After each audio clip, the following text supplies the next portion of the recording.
Okay.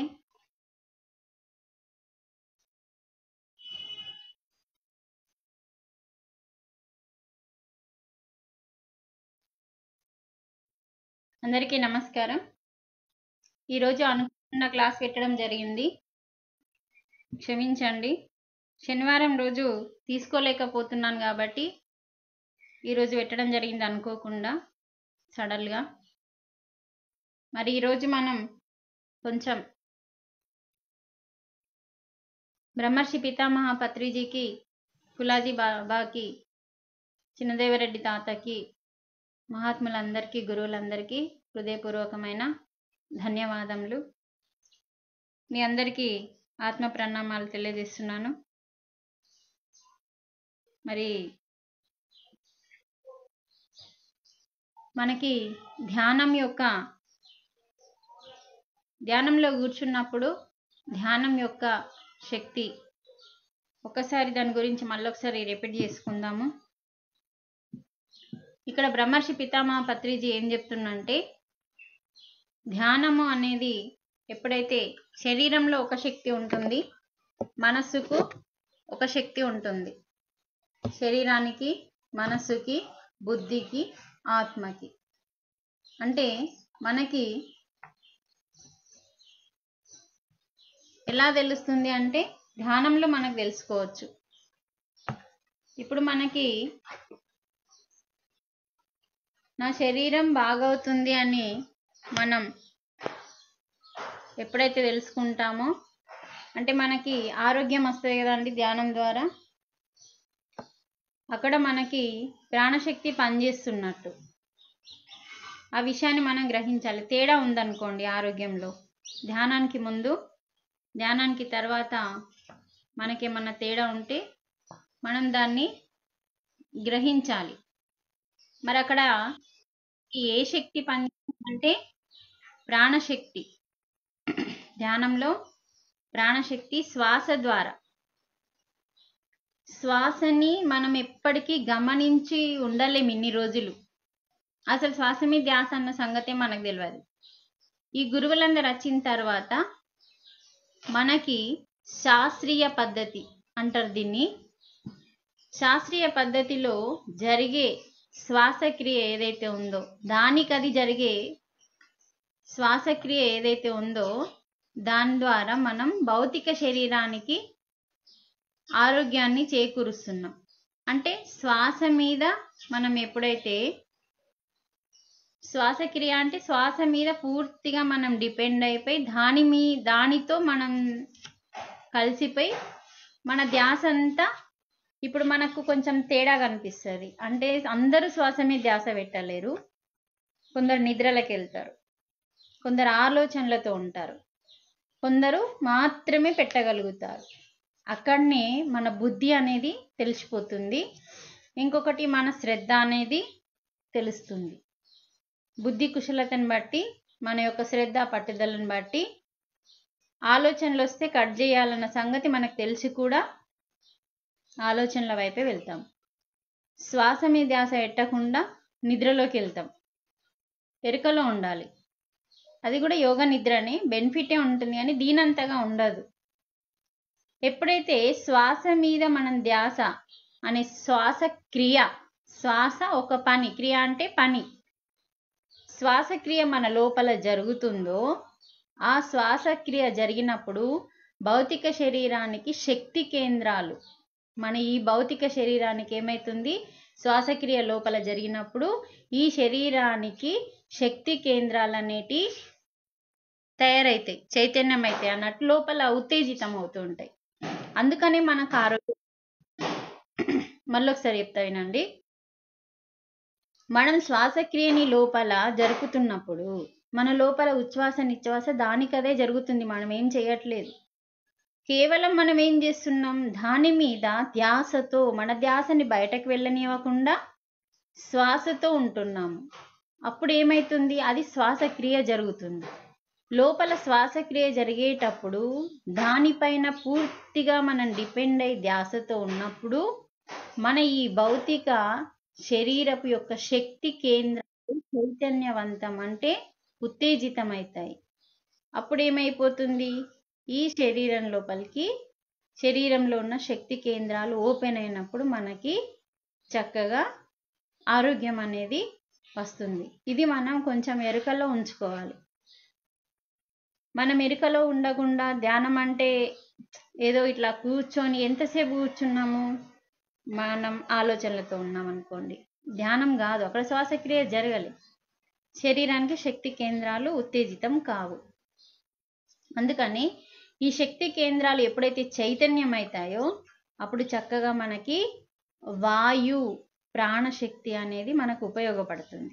అంటే ఈ శ్వాసాన్ని వాయువు అంటాం కదా, ఈ వాయువు ఏమైతుందంటే ప్రాణశక్తిగా మారుతుంది. ఈ యొక్క శరీరాన్ని యొక్క శక్తి కేంద్రాలు ఉత్తేజితమైనప్పుడు, చైతన్యమైనప్పుడు మన యొక్క వాయువు, లోపలున్న వాయువు ఏమైతుంది, ప్రాణశక్తిగా మారుతుంది. అందుకని శ్వాస మీద ధ్యాసతోనే ఉండాలి, కానీ ఆలోచనలతో కాకుండా, నిద్రలోకి వెళ్ళకుండా ఎరుకలో ఉండి శ్వాస మీద ధ్యాస పెట్టాలి. పెట్టినప్పుడే చక్కగా మనకి ప్రాణశక్తి అనేది మన లోపలికి వస్తుంది. మన లోపల ఆల్రెడీ శక్తి ఉంది, శక్తి అనే ఆత్మ ఉంది మన లోపల. కానీ ఈ లోపల ఉన్న ఆత్మశక్తిని మనం ప్రతిరోజు వృధా చేసుకుంటున్నాం కాబట్టి మళ్ళీ బయట నుంచి శక్తి మనకు అవసరం పడుతుంది. మనం వేస్ట్గా మాట్లాడినా, వేస్ట్గా ఆలోచించినా, వేరే వాళ్ళ గురించి మాట్లాడినా, ఇంకా మనకు తెలిసిగా ఎట్లాంటి టైంలో మనకి ఎనర్జీ వేస్ట్ అవుతుందో అప్పుడు ఆత్మశక్తి ఖర్చు అయిపోతుంది. కాబట్టి అది లేనప్పుడు మనం బాగా డీలావ్ అయిపోయి మనం చనిపోతాం. అందుకని మనకి బయట నుంచి శక్తి కావాలి. అందుకనే ప్రకృతి ఏం చేసిందంటే ఈ శరీరాన్ని రక్షించడానికి మనకి నిద్రను పెట్టింది. అందరూ ధ్యానం చేయట్లేదు కదా మరి, అందుకని నిద్ర మాత్రం అందరూ పోతారు. అందరూ నిద్ర పోతున్నారు, అందరూ ధ్యానం చేయట్లేదు కాబట్టి బతికి ఉన్నారంటే కారణం నిద్ర. నిద్ర అది ఒక వరం అండి, చాలా ఇంపార్టెంట్ పాయింట్ ఇది. నిద్ర అనేది ఒక వరం. నిద్ర అనేది ఒక వరం అనుకొని మామూలు మనుషులకు తెలియదు ఇప్పటి వరకు, కానీ నిద్ర కంటే ఇంకా గొప్పది ధ్యానం. ఆ నిద్రని సక్రమైన టైంలో మనం నిద్రించాలి. అది గాఢ నిద్రలో, కలలు లేని నిద్రలో, మనం గాఢ నిద్రలో ఉన్నప్పుడు అది వరంగా మారుతుంది. అంటే ఎన్నో శక్తులు తీసుకుంటాం మనం అక్కడ. కాబట్టి నిద్ర చాలా అవసరం. నిద్ర లేని రోజు ఎలా ఉంటుందో మనకు తెలుసు. అందుకని నిద్ర ఒక వరం.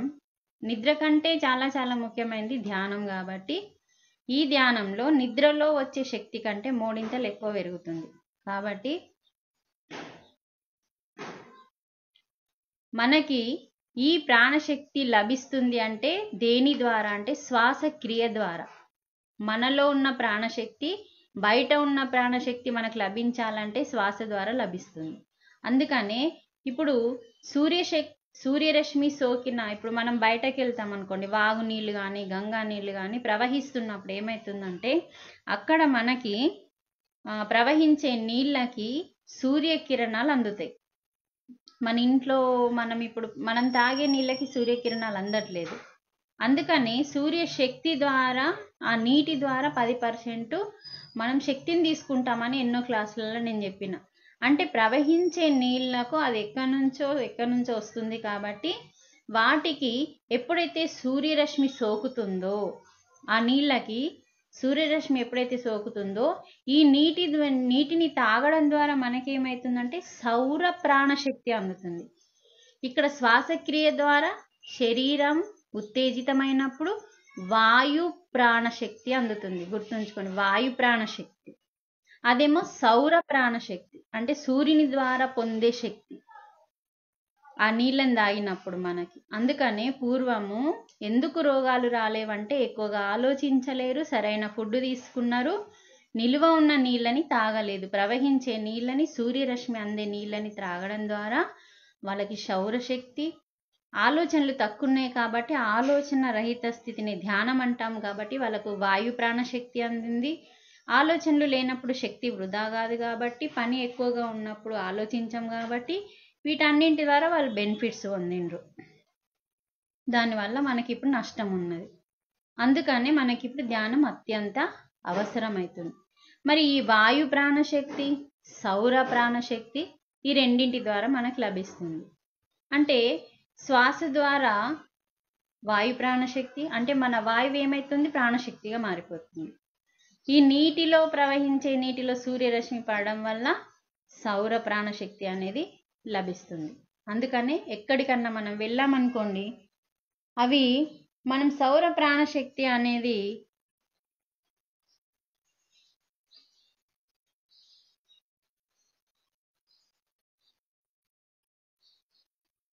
అందరూ మా ఫోన్ చేస్తుంటే సౌండ్ వినబడతలే. సౌండ్ వినిపిస్తుందా క్లారిటీగా? Hello, sound వినిపిస్తున్నదమ్మా? సౌండ్ క్లారిటీగా ఉందా?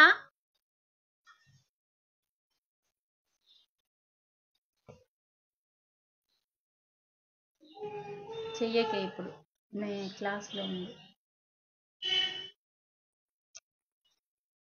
హలో, వినిపిస్తున్నదా?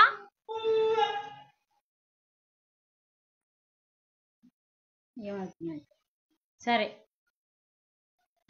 క్లారిటీగా ఉందా వాయిస్? ఓకే.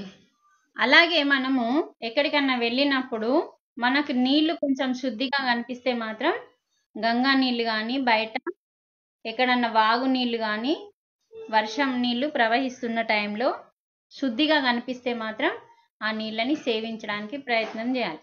అలాగే మనము కాసేపైన అంటే అడవిలోకి వెళ్ళినప్పుడు, వాటర్ ఫాల్స్కి వెళ్ళినప్పుడు, గంగా దగ్గరికి వెళ్ళినప్పుడు, కొన్ని శక్తి ప్లేస్లకి వెళ్ళినప్పుడు మనము కాళ్ళకి చెప్పులు లేకుండా కాసేపైన నడవాలి. ఇప్పుడు ఒక విషయం చెప్తాను నేను. ధ్యాన మహాచక్రంలో కడతాల్కి వెళ్తాం మనం. అది ఒక శక్తి క్షేత్రం. మనం ప్రతి టెంపుల్లో చెప్పులు దూరంగా ఉండడానికి కారణం అక్కడ ఉన్న శక్తిని పొందడానికి, భూమాతతో కనెక్ట్ అవ్వడానికి, భూగ్రహంతో మనం ఆ భూమి యొక్క ప్రాణశక్తిని, భూగ్రహానికి కూడా ప్రాణశక్తి ఉంటుంది.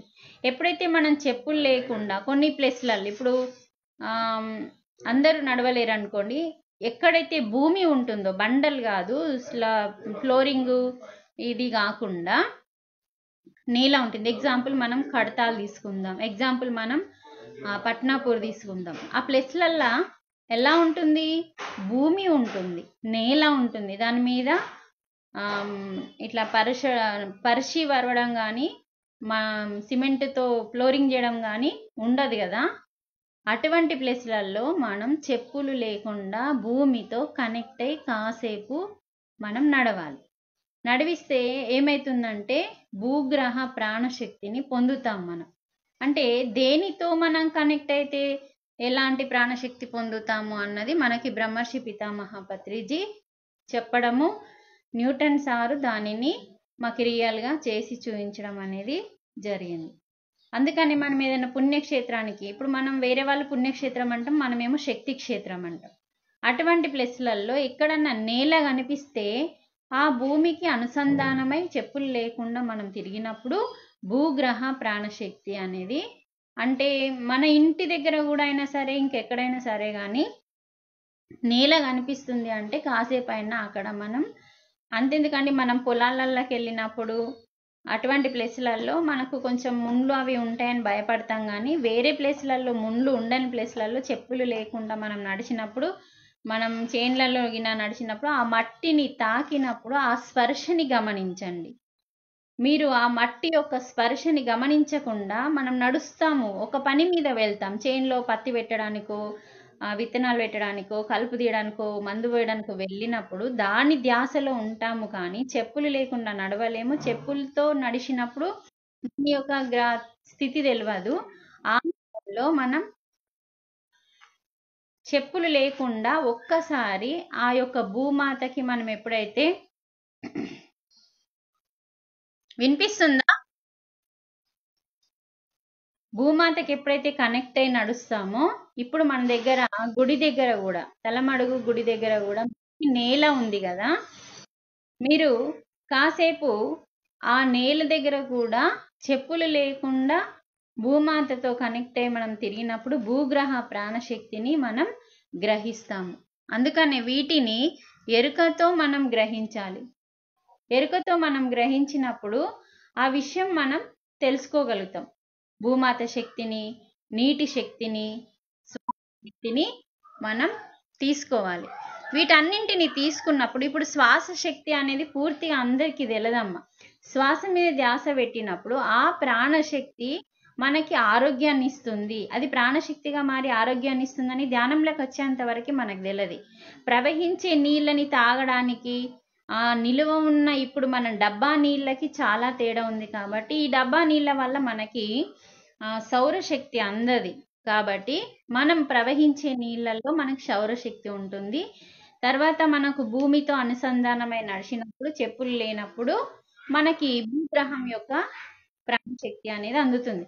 అంటే ఇలా మనకి ఒక్కొక్క దానికి ఒక్కొక్క శక్తి అనేది ఉంటుంది. కాబట్టి ఇలా మనం అడవులలో, కొండలలో, సముద్ర తీరానికి వెళ్ళినప్పుడు కూడా మనం చెప్పులు వేసుకోకుండా అడవికి వెళ్ళినప్పుడు అంటే మనం కన్వీన్గా చూసుకోవాలి, నడవగలుగుతామా ప్రాంతము. కొండలకు ఎక్కేటప్పుడు ఏ కొండన్న మనం ఎక్కుతున్నామంటే చెప్పులు లేకుండా ఎక్కడానికి ప్రయత్నం చేస్తే ఆ కొండ అనేది ఒక శక్తి అన్నట్టు. ఆ శక్తి మనకి మన శరీరం లోపలికి గ్రహించగలుగుతాం అన్నట్టు. అందుకని కొండలు, కోణాలు, సముద్ర తీరాలలో, హిమాలయాలలో ఎక్కినప్పుడు మనము చెప్పులు లేకుండా చక్కగా ఈ విధంగా ప్రాణశక్తిని దీన్ని మనం పోషణగా మార్చుకోవాలి. ప్రతి దాంట్లో ప్రాణశక్తి ఉంటుంది. కొన్నిట్లో జడంలో ఉంటుంది, కొన్నిట్లో జీవంతో ఉంటుంది. ఇప్పుడు ప్రతి చెట్టుని ఒక్కసారి కౌగిలించుకొని చూడండి. ఒక మహావృక్షాన్ని, ఒక వేప చెట్టు కానీ, మర్రి చెట్టు కానీ, మన రావి చెట్టు కానీ, జువ్వి చెట్టు కానీ, ఏవన్నా దేవతా వృక్షాలు అంటాం. అవి మహావృక్షాలుగా మారినప్పుడు వాటిని 2 చేతులతో గట్టిగా కౌగిలించుకొని చూసి అలా కళ్ళు మూసుకొని దాంతో మమేకమై చూడండి. దాని యొక్క ప్రాణశక్తి మనకు తెలుస్తుంది. అందుకనే వీటన్నింటిని చక్కగా మనం ఈ శక్తులన్నింటినీ మనము పొందాలి. పొందితే మనకేమవుతుందంటే ఎక్కడికి వెళ్ళినా ప్రాణశక్తిని కోల్పోకుండా ప్రాణశక్తిని పొందుతాం. మనం ఎక్కడికి వెళ్ళినా చూడండి ప్రాణశక్తిని కోల్పోతాం. ఒక పనిని మనం ఎరుకతో, ధ్యానంతో చేస్తే ఏమవుతుందంటే ఆ పని వల్ల మనకి చక్కగా ఎనర్జీ వస్తుంది.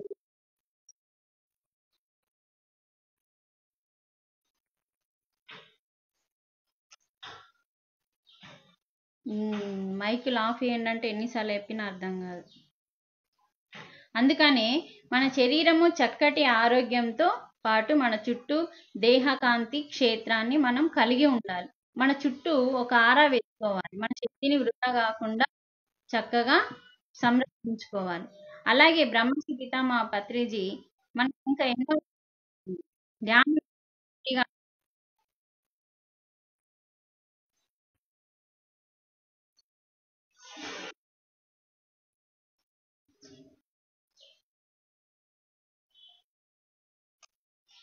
మైక్ ఆఫ్ చేసినా కొద్ది ఆన్ చేస్తున్నారు, చెయ్యకండి. సత్యశీల మైక్ ఆఫే ఉంచండి, డిస్టర్బెన్స్ అవుతుంది క్లాసు. ఇప్పటికే టైం ఎక్కువైపోయింది. బ్రహ్మర్షి పితామహ పత్రిజీ ఏం చెప్తున్నాడంటే మనకి ఆత్మశక్తి అనేది ఒకటి ఉంటుంది. ఆత్మశక్తి అంటే ఇప్పుడు మనం స్త్రీ అంటేనే ఆత్మశక్తి అని చెప్పిండు. స్త్రీ అంటేనే ఆత్మశక్తి, దానికి పురుషునికి సంబంధం లేదు. అంటే స్త్రీయే ఆత్మశక్తి. శక్తి ఉంటేనే మనకి జ్ఞానం వస్తుంది. ఫస్ట్ జ్ఞానం కావాలంటే మన లోపల ధ్యాన శక్తి కావాలి. అంటే మనము ఆత్మ దగ్గరికి చేరుకోవాలి. చేరుకోవాలి అంటే ధ్యానం చేయాలి. ధ్యానం చేస్తే శక్తి వస్తుంది. ఆ శక్తిలో జ్ఞానం అనేది ఉంది. అంటే ధ్యానం చేస్తే వచ్చే శక్తి పేరే స్త్రీ. గుర్తుంచుకోండి, ధ్యానం చేస్తే వచ్చే శక్తి పేరే ఆ యొక్క స్త్రీ అన్నట్టు. మరి స్త్రీ అంటే శక్తి అయినప్పుడు శక్తి వల్ల మనకి జ్ఞానం వస్తుంది, అది పురుషుడు అని మనకు పితామహ పత్రిజీ ఏం చెప్తున్నాడంటే ఆత్మశక్తి ఏదైతే ఉందో అది మనం పొందాలి. అంటే ధ్యానం చేస్తున్నప్పుడు మనకి ఏమొస్తుందండి? విశ్వమయ ప్రాణశక్తి వస్తుంది కదా. ఆ విశ్వమయ ప్రాణశక్తి పేరే స్త్రీ శక్తి. ఈ శక్తి ఎప్పుడైతే లోపలికి వస్తుందో అప్పుడు మన లోపల ఉన్న ఆత్మ జ్ఞానం వికసిస్తుంది. అదే పురుషతత్వము. అందుకనే ఈ రెండు కలవాలి, శక్తి జ్ఞానము. అప్పుడే మనకి అర్ధనారీశ్వర తత్వము అంటారు. అందుకనే మనము ధ్యానం చేసి శక్తిని సంపాదించుకోవాలి. కానీ ధ్యానం చేసి ఆవగింజంత ధ్యానం చేసి శక్తిని సంపాదించి మనం కొండంత శక్తిని వృధా చేసుకుంటున్నాం. అందుకనే శక్తి అంటే మన పురుషులు తొందర డీలా పడతారండి, కానీ ఒక స్త్రీ అంత తొందరగా డీలా పడదు. చూడండి, మన దగ్గర ఎక్కువ శక్తి ఉంటుంది. అందుకని స్త్రీ అంటేనే ఆత్మశక్తి, జ్ఞానం అంటే ఆత్మజ్ఞానము అంటే పురుషుడు. గుర్తుంచుకోండి, ఆత్మశక్తి అంటే స్త్రీ, ఆత్మ జ్ఞానము అంటే పురుషుడు. ఇవి రెండు కలయికలే అర్ధనారీశ్వర తత్వం. ఈ రెండింటిలో ఏమీ లేకపోయినా మనిషి పరిపూర్ణత్వము పొందలేడు. కాబట్టి అందుకనే సంసారమే నిర్వాణం అన్నారు, కానీ సన్యాసం నిర్వాణం అనలే. అందుకనే రామాయణంలో గార్గీమాత సన్యాసం తీసుకుంటే సీతాదేవి చెప్తుంది, చూసింది కదా, సంసారంలోనే ఎంతో ఆనందం ఉంది, ఎంతో సఖ్యత ఉంది అని చెప్పి అందరూ తెలిసిన వాళ్ళందరూ, ప్రతి దేవుడు కూడా సన్యాసం లేకుండా ప్రతి ఒక్కరు కూడా మనకి కుటుంబంలోనే ఉన్నారు, సంసారంలోనే ఉన్నారు దేవుళ్ళు. కాబట్టి సంసారంలోనే నిర్వాణం అన్నారు. కాబట్టి సంసారంలో స్త్రీ పురుషులు ఉంటారు. స్త్రీ అంటే శక్తి, పురుషుడు అంటే జ్ఞానం. ఈ రెండు శక్తి జ్ఞానం ఉంటేనే మనకి మోక్షం అనేది వస్తుంది. కాబట్టి ఆత్మశక్తి మనకు స్త్రీ శక్తి అన్నది మనం తెలుసుకోవాలి. అందుకని స్త్రీని తక్కువ అంచనా వేయద్దు, వేసినా కూడా తెలుసుకోవాలి. ఒకవేళ మనమే గొప్ప అని చెప్పి మనం కూడా అహం తెచ్చుకోకుండా మనం చాలా గొప్ప వాళ్ళం, ఆ గొప్పతనాన్ని మనం రక్షించుకోవాలి, ఆ శక్తిని కాపాడుకొని మనం ఇతరులకు ఉపయోగపడాలి అన్న నిదానంలో మనం జీవించాలి. కానీ మనమే గొప్ప వాళ్ళము, మీరంతా తక్కువ అన్న అహంతో మనం బతకకుండా. ఎందుకంటే శక్తి లేకుంటే జ్ఞానం రాదండి, జ్ఞానం లేకుంటే పాపాలు దగ్ధం కావు. మరి ఏది లేకపోయినా మనకేమీ జరగదు. శక్తి ఉంటే జ్ఞానం వస్తుంది, జ్ఞానం వస్తే పాపాలు దగ్ధమైతేనే నీకు మోక్షం వస్తుంది. ఉత్త శక్తి సంపాదించుకున్నంత మాత్రాన జ్ఞానం రాకపోతే పాపాలు దగ్ధం కావు, మోక్షం రాదు. అందుకని రెండు అవసరం. స్త్రీ గొప్పదే, పురుషుడు గొప్పవారు. అందుకే అర్ధనారీశ్వర తత్వంగా ప్రతి స్త్రీ పురుషుడు జీవించాలి. ఒకరికి తెలియని దాన్ని ఒకరికి తెలుసుకొని చక్కగా మనం ముందుకెళ్ళాలి. కానీ మన సంసారంలో ఆటుపోట్లు ఇవన్నీ ఏమీ లేకుండా మనం చూసుకోవడానికి ప్రయత్నం చేయాలి. అందుకని స్త్రీని శక్తిగా, పురుషుణ్ణి జ్ఞానంగా తెలుసుకొని ఈ స్త్రీ శక్తుల వల్లనే మనకి మోక్షం అనేది వస్తుంది. కాబట్టి ఈ విషయాన్ని మనం గుర్తుంచుకోవాలి.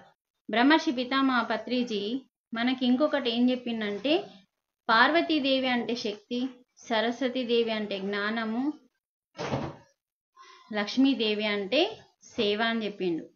పార్వతీదేవి అంటే 1, లక్ష్మీదేవి అంటే 8, సరస్వతీదేవి అంటే 4 అని చెప్పిండు. అంటే మనం పార్వతీదేవి అనే శక్తిని సంపాదించుకోవాలి ఫస్ట్. అంటే ఆత్మశక్తిని దేని ద్వారా వస్తుంది? ధ్యానం ద్వారా. ఆత్మశక్తి ధ్యానం ద్వారా వస్తుంది.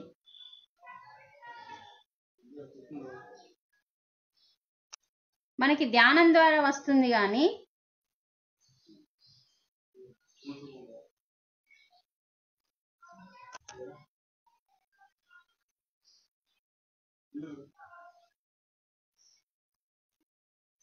ఆత్మశక్తి అనేది ధ్యానం ద్వారా వస్తుంది. అంటే ధ్యానం అంటే పార్వతీదేవి. ఎందుకంటే శక్తి అంటేనే, ఆది పరాశక్తి అంటేనే పార్వతీ మాత. అంటే ఈ ఒక్కటిని మనం ఉపయోగించుకుంటే, అంటే ఈ ఒక్కటిని మనం సంపాదించుకుంటే, శక్తిని మనం తీసుకుంటే 4 వరాలు వస్తాయి అంటుండు. అంటే సరస్వతీదేవి అంటే 4. మరి పార్వతీదేవి అనే ఒక శక్తిని మనం సంపాదించుకుంటే బుద్ధి వికసిస్తుంది.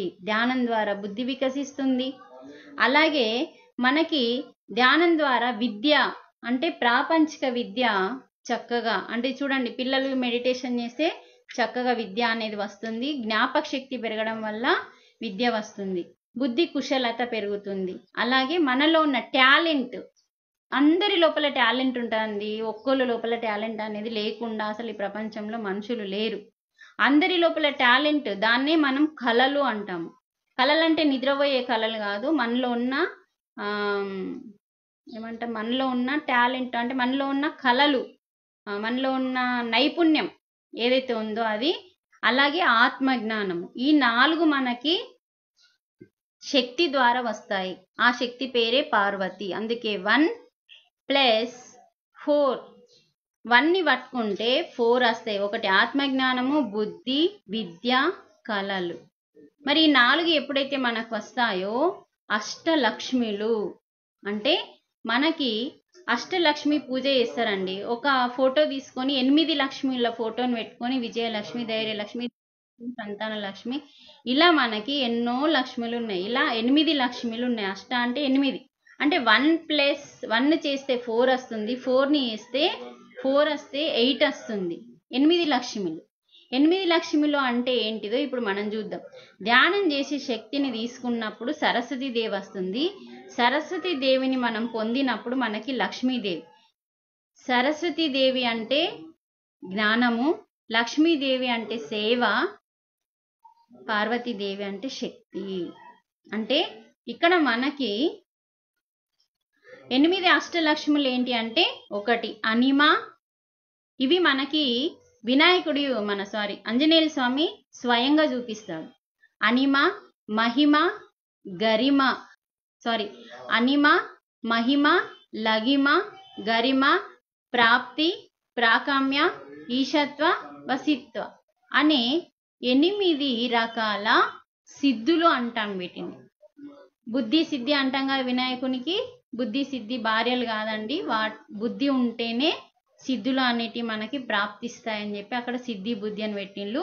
ఇక్కడ మనకు రామాయణంలో సీతాదేవిని రక్షించడానికి మనకి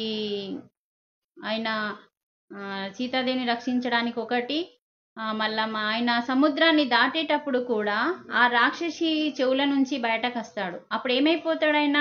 చిన్నగా, అంటే అనిమగా మారిపోతాడు.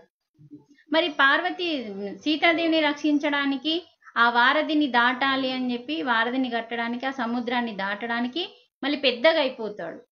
అంటే అవన్నీ సిద్ధులు ఉపయోగించిండు అక్కడ. దాన్ని ఏమంటున్నాం? మహిమ అంటాం. అనిమ, మహిమ అంటే ఇలా మనకు 8 అష్టలక్ష్ముల సిద్ధులు సిద్ధిస్తాయి. కానీ ఇది మనం గుర్తించాలి మన లోపల.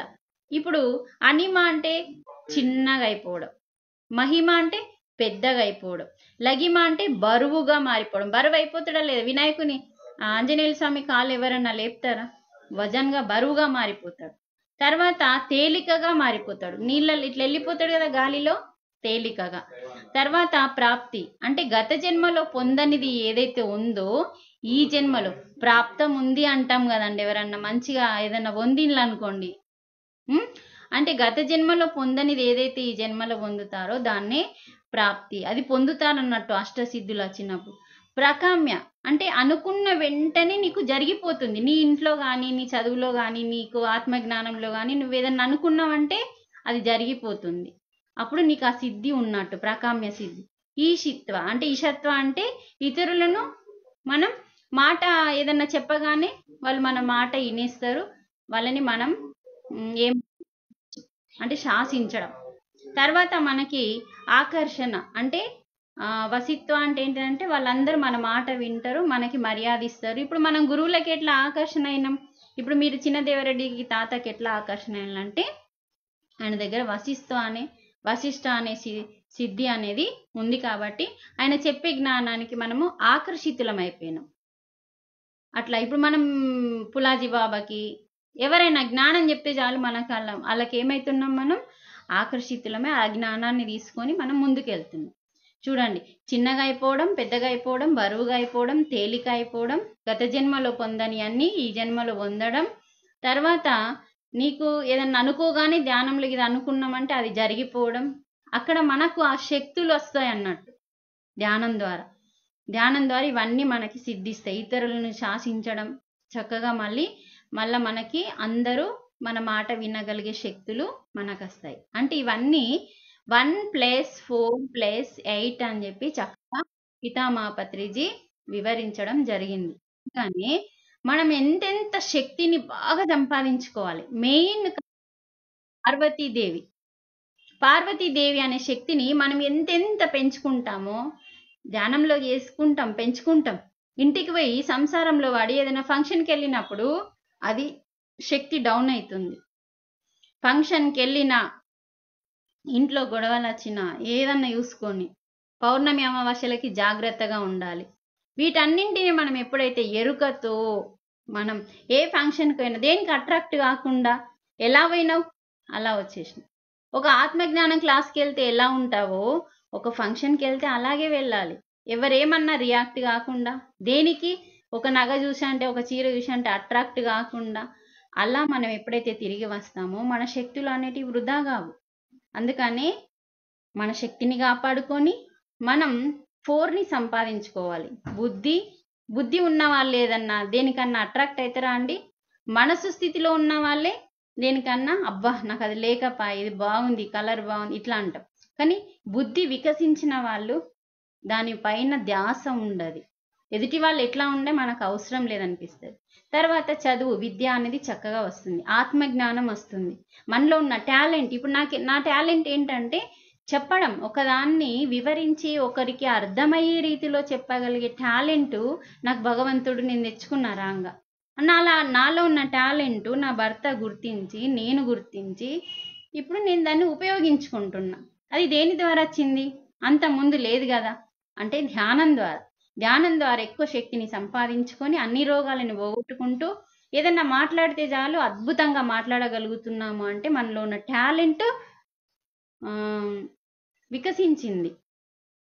అందుకనే మనం చక్కగా ఈ 1+4+8 అనే సిద్ధులని మనం పొందినప్పుడు వాటిని వృధా చేసుకోవద్దండి.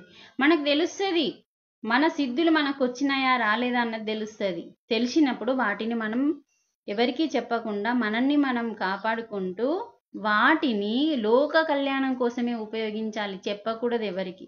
అందుకే కదా పులాజీ బాబాకి అంత ఆకర్షణ, ఇంతమంది లక్షల మంది పితామహ పత్రిజీకి ఇంతమంది ధ్యానులు జ్ఞానులు ఎందుకు అంటే వాళ్ళు సిద్ధులని ఉపయోగించలేదు. సిద్ధులతోని మనలందరినీ ఆకట్టుకొని ప్రపంచానికి లోక కళ్యాణంగా మార్చిండ్లు.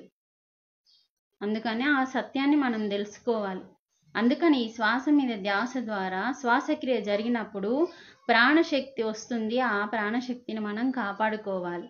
కాపాడుకుంటేనే మనకు ఆరోగ్యం వస్తుంది. ఆరోగ్యం వస్తేనే ఈ శరీరం దృఢంగా ఉంటుంది. ఈ శరీరం ఉంటేనే మనము జ్ఞానం తీసుకుంటాం. జ్ఞానం తీసుకుంటేనే పాపాలు దగ్ధమవుతాయి. పాపాలు దగ్ధమైతేనే ఈ జన్మ ఆఖరి జన్మగా మనం చేసుకోగలుగుతాం. కాబట్టి అందరూ స్పృహలో మేల్కొనండి. నిద్రపోతున్నారు, మేల్కొనండి. ప్రాపంచికంలోనే కొట్టుకపోతున్నాం కాబట్టి ప్రాపంచికం సగం